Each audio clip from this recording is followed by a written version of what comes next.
बाबासाहेबांच्या चिंतनाचा आयुष्यभराचा विषय होता जात आणि तिचा विनाश. नाही, त्यांचा सेंटर होता लोकशाही. जाती अंताशिवाय लोकशाहीला काहीतरी अर्थ असेल असंही काही, म्हणजे जात तशीच ठेवून लोकशाही नावाची काहीतरी कल्पना ते करतायत का? तर ही जात- लोकशाही समाज ही त्यांची मूळ कल्पना आहे. ओके. हा. त्याच्यामध्ये त्याच्यासाठी अडचण काय, पहिली अडचण त्यांना वाटलं जात, हा, हा.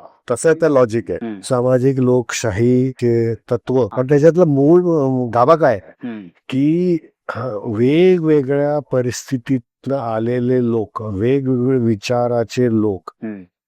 एकमेकाशी संवाद साधतात.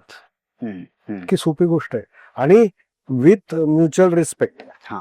सगळ्यांचा आदर, आणि की आपण आपला जेव्हा संवाद असतो दुसऱ्या एका व्यक्तीशी ज्याचा अनुभव एकदम वेगळा आहे, त्याचे विचार एकदम वेगळे आहे, आणि आदराने जेव्हा संवाद असतो तेव्हा मी शिकतो, आणि तो पण जेव्हा स्वतःबद्दल बोलत असतो किंवा स्वतःच्या अनुभवाबद्दल बोलत असतो त्याच्यामध्ये पण तो शिकतोय हम्म. आपले अनुभव कसे मांडायचे. तर ही एक खूप डीप आयडिया आहे.